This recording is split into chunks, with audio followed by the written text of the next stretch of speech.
Boa noite, pessoal. Meu nome é Lucas Benício e essa atividade é para disciplina de Arquitetura de Dados 2 do professor Alanson. A atividade que ele solicitou foi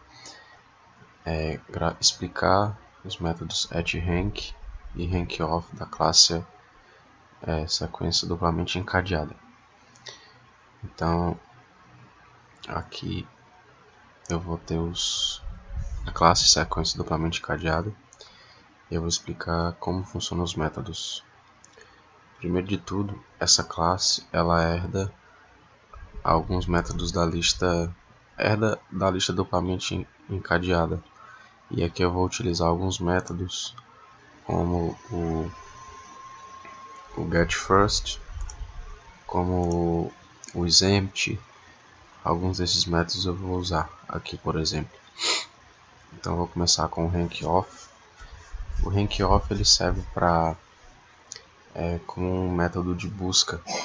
Você digita um valor e ele vai olhar qual o elemento que tem o mesmo valor na lista.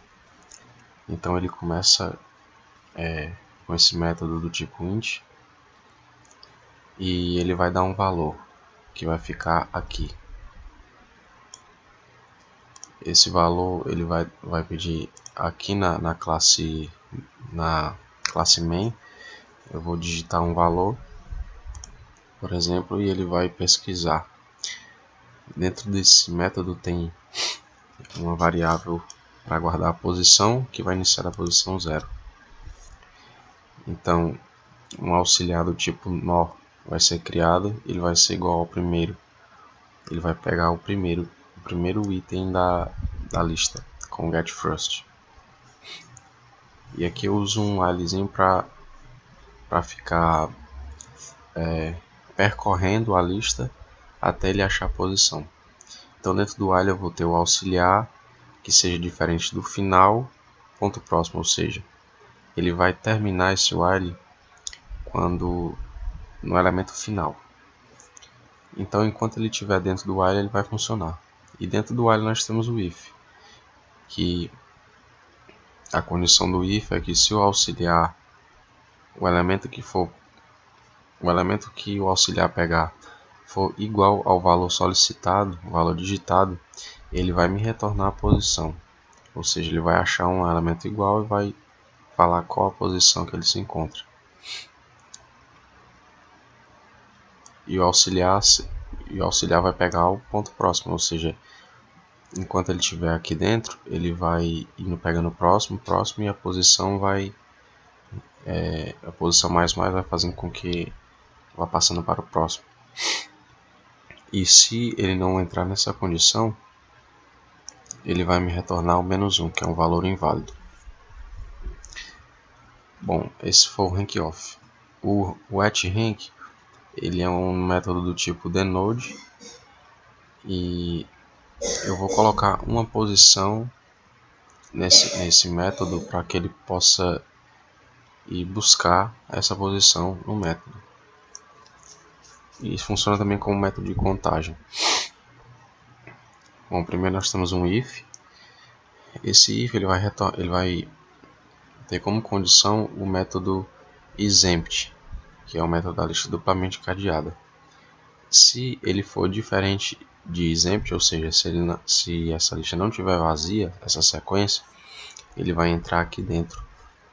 E aqui temos outro if, que ele vai dizer, esse checkRank, ele vai fazer tipo como se fosse uma busca da posição. Vou digitar uma posição, e essa posição vai entrar dentro de outro if. Esse if tem como condição,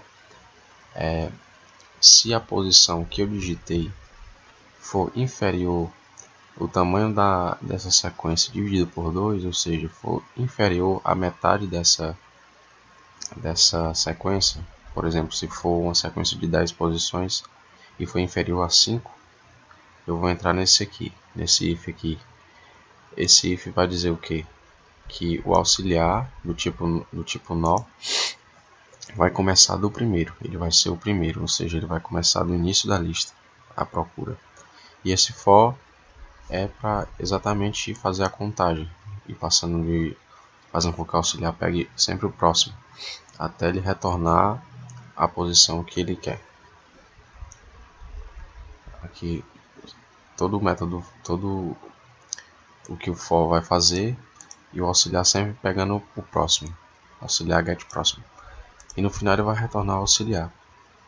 Se não entrar nisso aqui, se não for a posição na metade da sequência para trás, para menos, ele vai pegar um nó e vai começar do final. Ou seja, se for inferior, como exemplo que eu usei, se fosse 10, se for superior a 5, ele vai começar do fim, porque é mais perto, para economiza memória na execução do código, e ele vai começar do fim. Então ele vai fazer o mesmo processo, só que voltando. Ou seja, aqui a posição não incrementa, ele decrementa, e o auxiliar vai pegar o get anterior, ou seja, vai voltando até achar, e quando achar retorna o auxiliar. Se a posição não for válida com esse check rank desse if aqui, esse else vai retornar que é uma posição inválida e vai retornar como se o nó tivesse nulo. E se ele não for nenhuma, se ele for igual a vazio no método exempt que está nesse if, ele vai dar a lista vazia e retornar tudo nulo. Então essa foi a atividade explicando o método addRank e o método get e o método rankOff. Espero que tenham entendido.